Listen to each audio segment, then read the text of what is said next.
What's up, everybody? It's the Chill Scrub.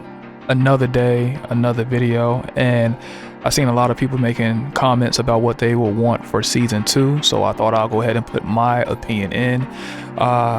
Let's go start with gameplay first and foremost. When it comes down to the gameplay, my biggest issue that I've had with season 1 so far is the heat system and the way they went about it. Now, there are a lot of people that want heat system all the way gone. I'm willing to compromise, and here's my solution on how I would go about fixing the heat system.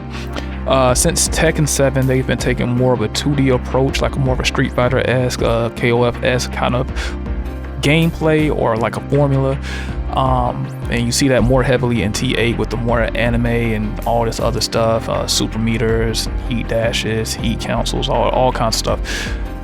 What I would do, right, is the main thing here.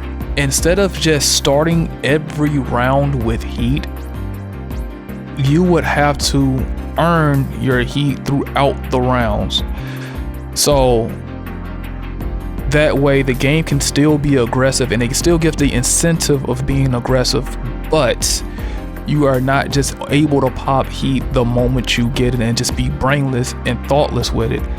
Right, and on top of that, so it'll be fair, I will also keep the heat within each round. So what happened is, let's say in the first round you get your heat, you don't want to use it, you can still save it for the next 2 rounds or next 4 rounds, however long it goes. That way you can more strategically place, and there is a risk factor to just using it because you know you're not going to just get it the next round because it takes time to accumulate the actual heat itself. I will also say, when it comes down to heat, heat engagers that are blocked should not be +1. I think that heat engagers that are blocked should be at least -3.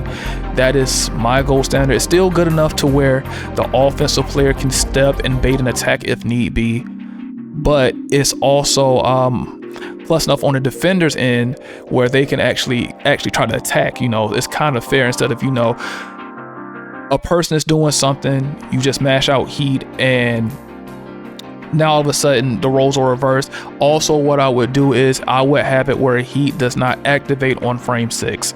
I think 7 or 8 would be good, where the armor actually activates, where they can actually, because this is kind of annoying where you're in a +5, I don't know, I say like a +4 situation, and they pop heat, and because it activates on like frame 5 or 6, they are available to effectively steal your turn and, you know, do what they need to do, go berserk, whatever.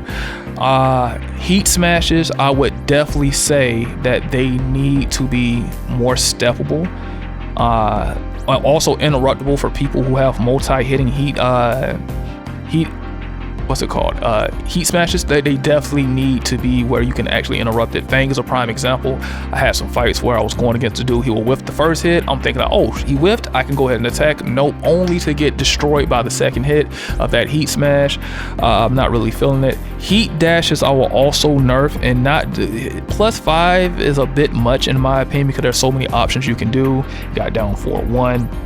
Let's take Law, for example. He has a 14 frame mid homing move to lock them down and make them stay in place. You got back 4. Also, if you just want to like counsel them out, where the point where they can't just activate Rage Art or anything like that, if they're in that situation, you can just jab. It's so many things you can do, and there's so many moves that lead into a raw heat dash that would normally in most instances be safe, but now because it's +5, they can just go ahead and do their thing. Also, to add on to it in the first point with the whole heat engage thing, I will also probably have a mechanic or a button where instead of just it activates automatically, you, the player, can actually choose when you want to activate heat.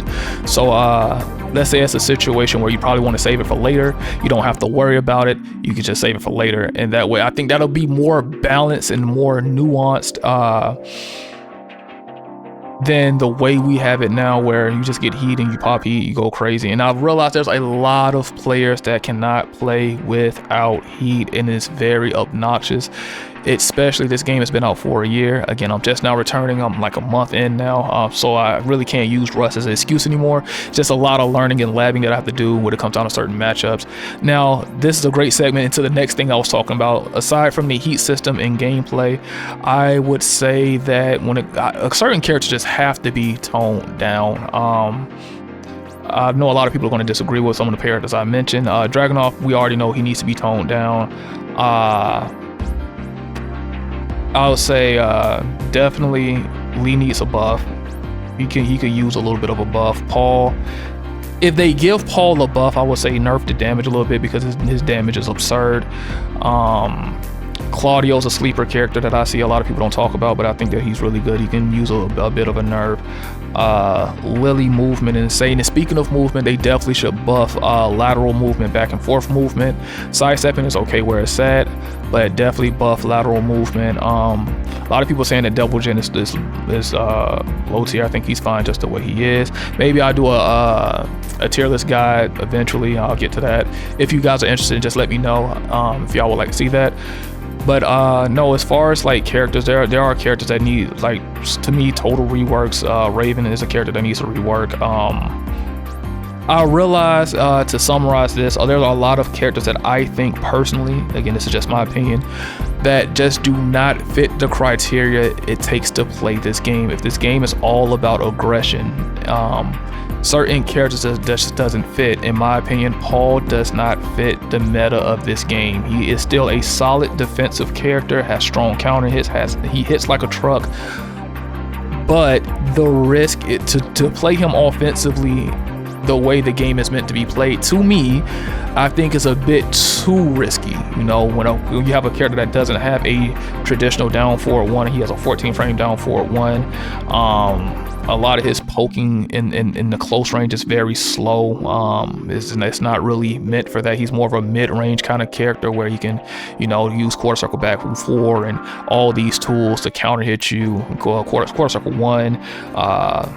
These tools are good and all. I mean, they tried to give him like the dash council or the dash into the little flip stance 1-2.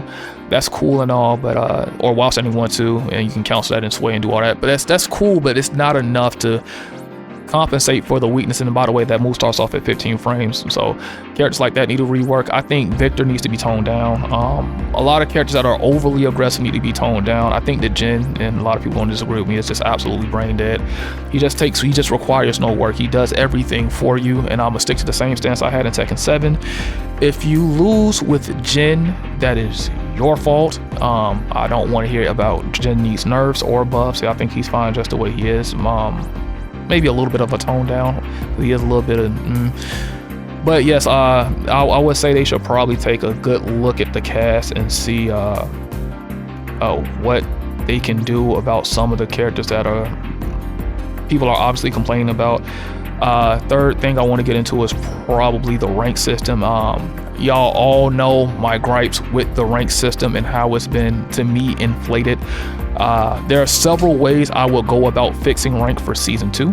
I would probably say, first and foremost, add more ranks. That would be number one. You know, the more ranks there are, the more broad of the spectrum you're going to get when it comes down to players.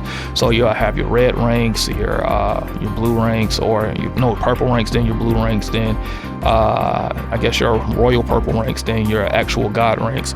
So I would say that would be cool to add.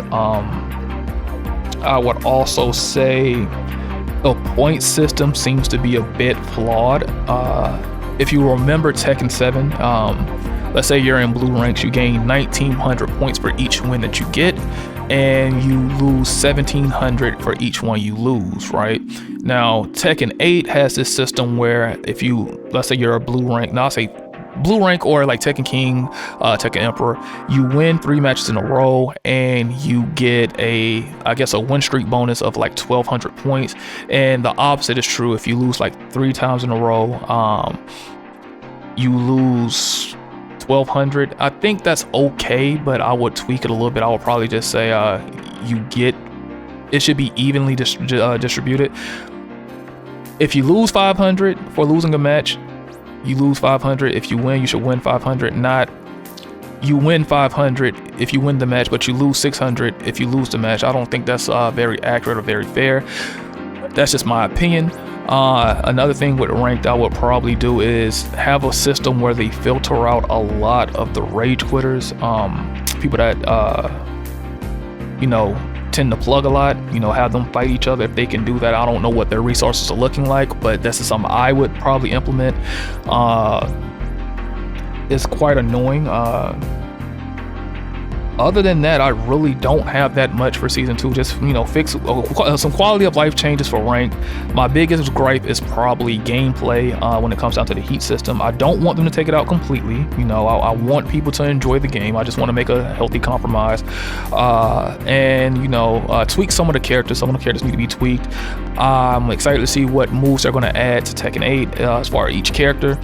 Hopefully with Paul, since I've been playing a lot of Paul lately, it's something that he can actually, if they plan on keeping the game the way it is, something I can actually get in with, where I don't have to take a monumental risk where somebody's going to sidestep me right, or just get my back completely, or just beat me out because I don't really have a lot of poking tools. Stubby jab, down for 1 to 14 frames, things of that nature. But I hope you guys enjoyed this video. These are the things I would like to see for season 2. I'll catch you guys next time. Thank you all for all the support. I'll catch you next time, and peace.